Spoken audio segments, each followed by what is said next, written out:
दुनिया की तमाम छोटी और बड़ी खबरों के लिए हमारे चैनल को सब्सक्राइब करना न भूलें और बेल का बटन जरूर दबाएं।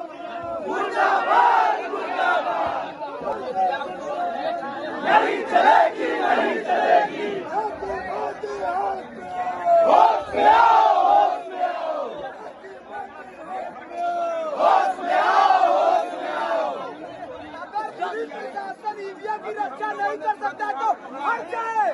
समाजवादी कार्यकर्ता समाजवादी सच्चे अधिकारी हों, सच्चे पत्रकार हों, कम से कम आगे आए और लोकतंत्र को बचाने के लिए खड़ा हों। बहुत ही खतरे का समय है।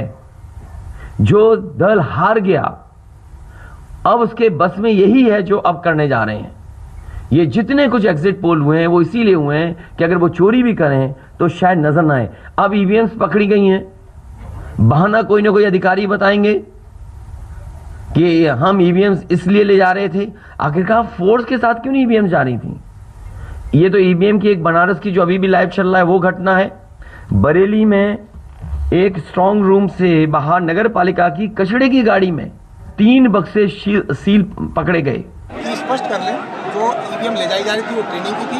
ये मशीन उन लिस्ट में नहीं है जो पोल पे गई थी। ये प्रशिक्षण की मशीनें अलग होती हैं। प्रशिक्षण के नंबर हैं जिनके प्रशिक्षण पहले काउंटिंग के पोलिंग के दौरान हुए थे, वही काउंटिंग के दौरान हो रहे हैं। मैं साहुल कुरैशी। उत्तर प्रदेश में जिस तरीके से एग्जिट पोल आए और उसके बाद में अब खबरें आने लगी है कि बीजेपी अपना गेम करने में लग चुकी है, क्योंकि एग्जिट पोल के जरिए लोगों के जहन में यह बता दिया गया कि भाजपा की सरकार बन रही है। लोगों के जहन में यह बात डाल दी गई और अब जो है वो ईवीएम का जो खेल जो है वो शुरू हो चुका है। वोटों को खरीदने का या वोटों में गड़बड़ी करने का खेल शुरू हो चुका है। ये बात मैं नहीं बोल रहा हूं, ये बात अखिलेश यादव बोल रहे हैं और इसके लिए उनके पास में एक सटीक प्रूफ भी है। एक वीडियो आपको दिखा रहे हैं, वाराणसी का ये वीडियो है। वाराणसी नरेंद्र मोदी की लोकसभा कॉन्स्टिट्यूएंसी है, लोकसभा क्षेत्र है उनका। वहां पर गाड़ी में भरकर ईवीएम मशीन्स ले जाए जा रहे थे। समाजवादी पार्टी के कुछ नेताओं ने इस गाड़ी को पकड़ा, रोका और जब देखा अंदर तो उसमें ढेर सारे, एक नहीं दर्जनों ईवीएम मशीन्स उसके अंदर पड़े हुए थे और उसके बाद में हंगामा शुरू हो गया। सबसे पहले आप इस वीडियो को देखिए जिसमें ईवीएम मशीन ले जाए जा रहे हैं। आप सोचिए कि इलेक्शन का जो एक पूरा खाका होता है, इलेक्शन कमीशन की कुछ जिम्मेदारियां होती है। इलेक्शन जब खत्म हो जाते हैं, वोटिंग जब खत्म हो जाता है तो जो ईवीएम मशीन्स जो होते हैं वो प्रत्याशियों की परमिशन के बिना या प्रत्याशियों को बताए बिना इधर से उधर नहीं किए जा सकते हैं। लेकिन ये ईवीएम मशीन इधर से उधर किए जा रहे थे। आप सोचिए कौन इसके लिए जिम्मेदार है? क्या एक बड़ा खेल खेला जा रहा है? इसको लेकर अखिलेश यादव ने काफी गंभीर आरोप लगाए हैं। दोस्तों, अखिलेश यादव ने कहा है कि ईवीएम चोरी की जा रही है भाजपा की तरफ से, क्योंकि यह बात सभी को पता है कि किस तरीके से एग्जिट पोल गलत साबित होते हैं। कई मर्तबा ऐसा हुआ है, एक बार नहीं अनगिनत बार ऐसा हुआ है कि एग्जिट पोल जो होते हैं वो जो दिखाते हैं नतीजे उससे बिल्कुल उलट होते हैं। इसमें थोड़ा आगे बढ़ते हैं, उससे पहले हम आपको दिखाते हैं एग्जिट पोल एक बड़े संस्था ने किया हुआ है, काफी मानी संस्था है। मूर्ति ये संस्था जो है हैदराबाद की संस्था है। अब ये आत्मसाक्षी ग्रुप है। मूर्ति आत्मसाक्षी ग्रुप का जो है वो मूर्ति है, ये सर्वे करता है। तकरीबन ये जो रहता है, जो नॉर्मली जो एग्जिट पोल करते हैं वो लोग ये करते हैं कि टेलीफोन के जरिए लोगों से बातचीत कर लेते और उनका एग्जिट पोल उनका सारी चीजें ले लेते हैं।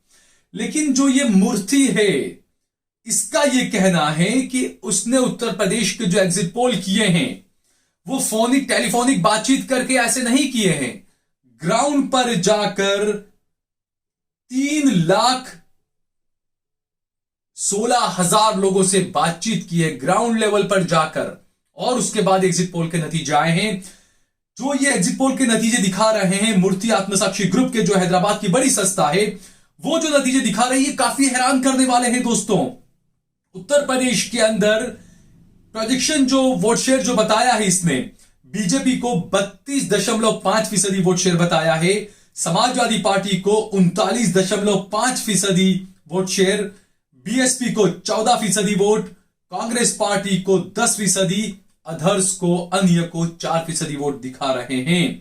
इसके अलावा अगर बात करें सीटों की, तो सीटें साफ दिखाई जा रही है इस सर्वे के अंदर कि 235 से 240 सीटें समाजवादी पार्टी जीत रही है, सरकार बना रही है, जबकि बीजेपी 138 से 140 सीटें जीत रही है, बीएसपी 19 से 23 सीटें जीत रही है, कांग्रेस पार्टी 12 से 16 सीटें जीत रही है, अन्य जो है वो 1 या 2 सीटें जीत रहे हैं। तकरीबन उत्तर प्रदेश के अलावा उत्तराखंड का भी जो सर्वे साक्षी ने जो दिया है वो यही दिखा रहा है कि कांग्रेस पार्टी 43 से 47 सीटें जीतेगी उत्तराखंड में, बीजेपी 20-21 सीटें जीत पाएगी। इसके अलावा बात करें गोवा की, तो गोवा का सर्वे दिखा रहा है कि वहां पर भी कांग्रेस सरकार बना रही है, 21 से 22 सीटें कांग्रेस पार्टी जीतेगी, 9 से 10 सीटें यहां गोवा के अंदर जो है वो बीजेपी जीतेगी और आम आदमी पार्टी 2 से 3 सीटें जीतेगी। पंजाब की बात करें तो अब में बीजेपी जो है वो 4 से 5 सीटें जीतेगी, कांग्रेस पार्टी 58 से 61 सीटें जीतकर सीधे तौर पर सत्ता में आ रही है, यह कहना है मूर्ति के सर्वे का। आम आदमी पार्टी 34 से 38 सीटें जीतेगी, शिरोमणि अकाली दल जो है वो 18 से 21 सीटें जीतेंगे, अन्य जो है वो 1 से 2 सीट जीतेंगे। ये मूर्ति आत्मसाक्षी ग्रुप का सर्वे है, हैदराबाद की बड़ी संस्था है, वो ये बता रही है, उसका ये सर्वे है, ग्राउंड रिपोर्ट जाकर ली है, उसके बाद ये सर्वे तैयार किया गया है एग्जिट पोल का। लेकिन जो दूसरे जो एग्जिट पोल जो कल हमने देखे मीडिया के चैनलों के, अब ये कहा जाता है कि भाई गोदी मीडिया ही तो है जो एग्जिट पोल भी दिखा रहा है। हालांकि एनडीटीवी ने भी एग्जिट पोल दिखाया, उसने भी दिखाया कि उत्तर प्रदेश में बीजेपी की सरकार बन रही है।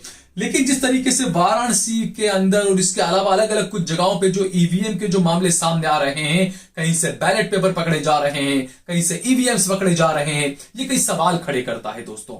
और दूसरा एक ये भी होता है कि आखिरकार भाजपा या कोई भी पार्टी, क्योंकि चुनाव वो होता है जो जनता तय करती है, बीजेपी को इतना कॉन्फिडेंस कैसे है कि वो जीत रही है? क्योंकि आप सोचिए, आज 9 तारीख को यह तय हो चुका है कि प्रधानमंत्री नरेंद्र मोदी गुजरात के दौरे पर जाएंगे, अहमदाबाद एयरपोर्ट पर सुबह 10:30 बजे 11 तारीख को पहुंचेंगे, 11 मार्च को, और वहां से वो बड़ा एक अपना रोड शो करने वाले हैं।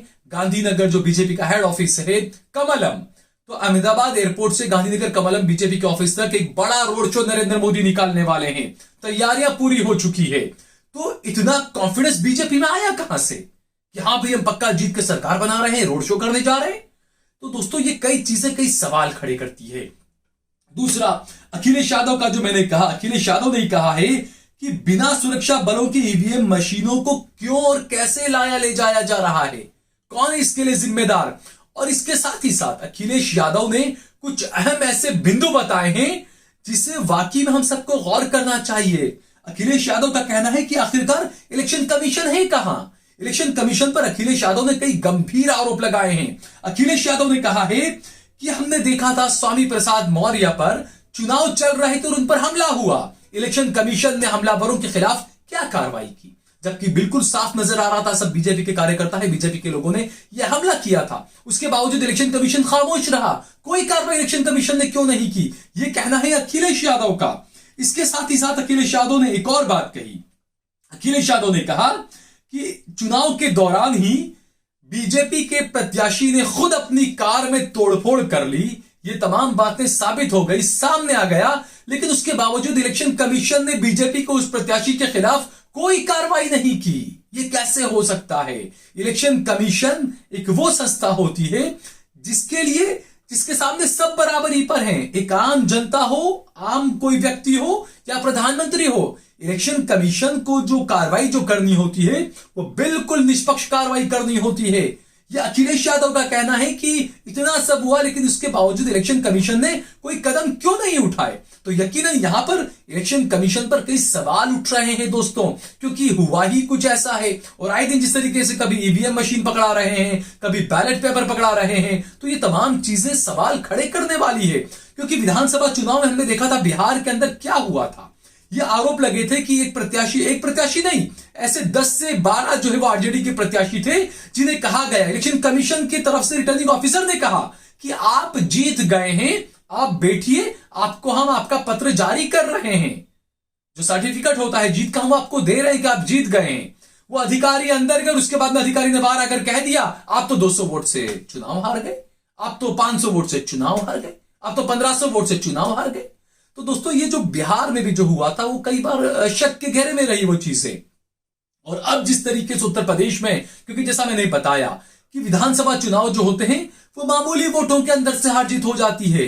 अगर मान लीजिए कि ईवीएम के अंदर अगर 500 वोट का भी खेल कर दिया गया तो सीट चली गई आपकी। तो अगर ऐसे मान लीजिए भाजपा ने 20, 25 या 15, 20 सीटों में अगर खेल कर दिया तो खेल हो गया।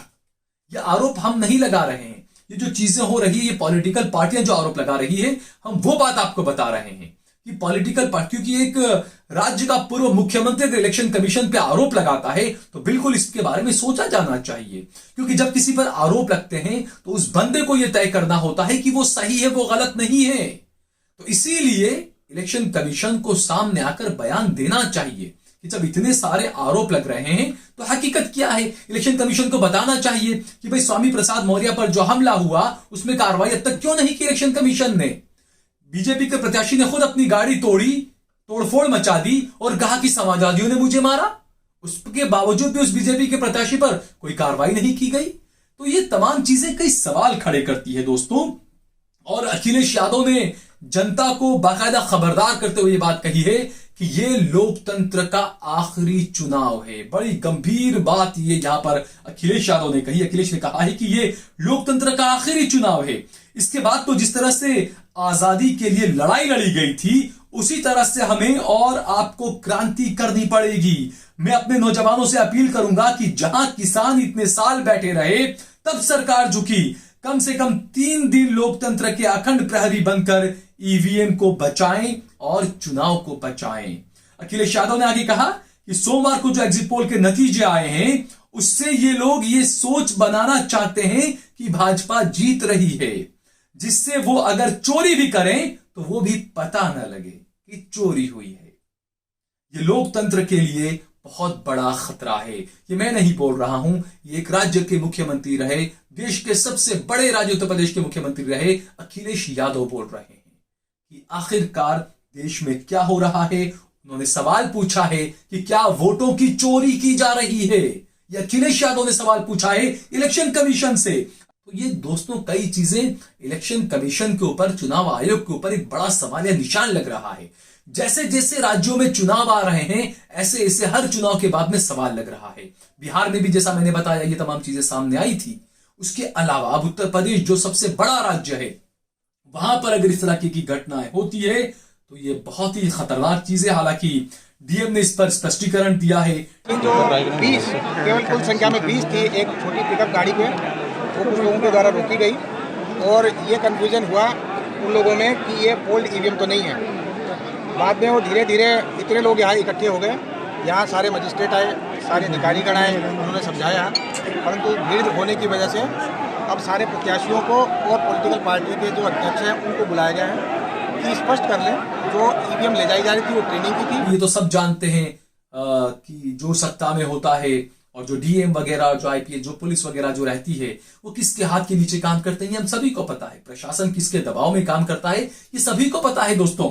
तो जो डीएम है उन्होंने ये कहा है कि वाराणसी की जो गाड़ी में जो ईवीएम मशीन जो पकड़े गए थे उस पर हालांकि समाजवादी पार्टी के कार्यकर्ताओं ने जबरदस्त बवाल काटा है वहां पर वाराणसी के अंदर इस बात को लेकर। लेकिन जब मामला गर्म हुआ ज्यादा तो जिलाधिकारी कौशल राज ने स्पष्टीकरण देते हुए कहा है कि ईवीएम मशीनें चुनाव में प्रयोग नहीं की गई थी, बल्कि 10 मार्च को होने वाली मतगणना से पहले कर्मचारियों के प्रशिक्षण के लिए इस्तेमाल के लिए ले जाई जा रही थी। उन्होंने सपा कार्यकर्ताओं के सभी आरोपों को गलत बताया है। ये डीएम का बयान है दोस्तों। अखिलेश यादव के आरोपों पर बीजेपी के प्रवक्ता राजेश त्रिपाठी है, राकेश त्रिपाठी, उन्होंने भी कहा है कि भाई एग्जिट पोल से बौखला गए हैं। तो दोस्तों कई सवाल उठ रहे हैं कि आखिरकार ये सब कैसे हो रहा है। डीएम साहब ने बयान तो दे दिया, लेकिन जब ऐसा कुछ होता है तो क्या आपको लगता है डीएम का बयान आपके गले उतर पाएगा? क्योंकि जो चीजें हो रही है, जिस तरीके से बीजेपी ने 2014 के बाद हमने देखा अलग अलग राज्यों में चुनाव हुए थे, मध्य प्रदेश की बात करें, महाराष्ट्र की बात करें, गोवा की बात करें, मणिपुर, मिजोरम, हर जगह पर किस तरीके से तोड़ तोड़ कर विधायकों को तोड़ तोड़ कर लाकर, पैसे देकर खरीद कर लाकर किस तरीके से सरकारें बनाई अपनी बीजेपी ने, ये सभी से छुपा है। तो इससे यह बात तो साफ हो गई है कि बीजेपी सत्ता हासिल करने के लिए किसी भी हद तक जा सकती है। तभी तो विधायक तोड़े गए थे। पहले यह हुआ था कि चुनाव में हमारे प्रधानमंत्री मध्य प्रदेश की सरकारें गिराने में व्यस्त थे और कोरोना से लोग मरे जा रहे थे। उसके बाद महाराष्ट्र में भी यही हुआ। उसके बाद अभी भी हमने देखा कि उत्तर प्रदेश के चुनाव प्रचार में हमारे प्रधानमंत्री काफी व्यस्त नजर आए, जबकि यूक्रेन में हमारे भारतीय छात्र पानी के लिए भी मोहताज थे, मर रहे थे। तो चुनाव जीतने के लिए मोदी, शाह, बीजेपी ये कुछ भी कर सकते हैं, किसी भी हद तक जा सकते हैं। ये बड़ा सवाल है दोस्तों कि हमें सोचना चाहिए इस बारे में कि आखिरकार लोकतंत्र किस तरीके से बचा हुआ है। जब नतीजे नहीं आए उससे पहले से तैयारियां कैसे हो गई कि प्रधानमंत्री नरेंद्र मोदी अहमदाबाद आएंगे 11 मार्च को सुबह 10:30 बजे से रोड शो करेंगे और वहां पर जो बीजेपी का हेडक्वार्टर है गांधीनगर में, कमलम, वहां इतना लंबा रोड शो वो करने वाले हैं। तो ये तमाम जो तैयारियां उसकी चल रही है, तो आखिरकार इतना कॉन्फिडेंस, ये सब ये कैसे, क्या वाकई में कोई खेल हो रहा है ईवीएम का? ये बड़ा सवाल है दोस्तों, इस बारे में हम सभी को सोचना चाहिए। दूसरा, ये जिस तरीके से समाजवादी पार्टी के कार्यकर्ताओं ने जो बवाल काटा है वाराणसी में ईवीएम मशीन मिलने के बाद में, तो क्या कहीं ऐसा ना हो कि चुनाव नतीजे, हो सकता है एग्जिट पोल से अलग नतीजे हो, समाजवादी पार्टी की सरकार बन भी जाए, कहीं दंगे ना हो जाए, ये भी बड़ा सवाल है दोस्तों। तो ये तमाम चीजों का हमें ध्यान रखना चाहिए, अपने जज्बातों को काबू में रखना चाहिए और कानून को कभी हमें अपने हाथ में नहीं लेना है। जो भी हो, जैसा भी हो, कानूनी रास्ता हमें अपनाना है। इन बातों का बहुत ख्याल रखना चाहिए हमें। अब 10 मार्च को पता चलेगा कि नतीजे क्या आते हैं, क्योंकि दूसरा एक ये भी है कि जो एग्जिट पोल होते हैं वो सट्टा बाजार, करोड़ों अरबों करोड़ों रुपए का सट्टा बाजार होता है, हजारों करोड़ रुपए का सट्टा बाजार होता है। उसमें यह रहता है कि एग्जिट पोल में दिखाया जाता है कि भाई बीजेपी जीत रही है, बीजेपी जीत रही है, लेकिन अचानक समाजवादी पार्टी जीत जाती है। तो उससे जो सट्टा चलाने वाले जो लोग हैं वो कौन लोग हैं, ये आप में हम सभी के समझने वाली बात है कि सट्टा जो चलता है वो किसकी परमिशन से चलता है, सत्ता पक्ष में कौन है, सट्टा कौन चला रहा है। ये बिल्कुल आम चीज है, सबको पता है कि सट्टा कहां से चलता है, कैसे चलता है। तो ऐसे में सट्टा बाजार पर जो अरबों करोड़ों रुपया, क्योंकि जब ये कहा गया कि भाई योगी की सरकार बन रही है तो लोग काफी सट्टा लगाएंगे इस पर, और अगर पलट जाती है ये चीज तो कैसा होगा ये हम सभी समझ सकते हैं। इस वीडियो को ज्यादा से ज्यादा शेयर करिए। अगर आपने हमारा चैनल देश लाइव सब्सक्राइब न किया तो हमारे चैनल को जरूर सब्सक्राइब करिए। आप ज्वाइन बटन दबाकर भी हमारा ज्यादा से ज्यादा सहयोग करें और गूगल पे और पेटीएम नंबर हमारा दिया हुआ है, इसके जरिए आप हमारा ज्यादा से ज्यादा सहयोग करें। आप देख रहे हैं देश लाइव, देश की आवाज।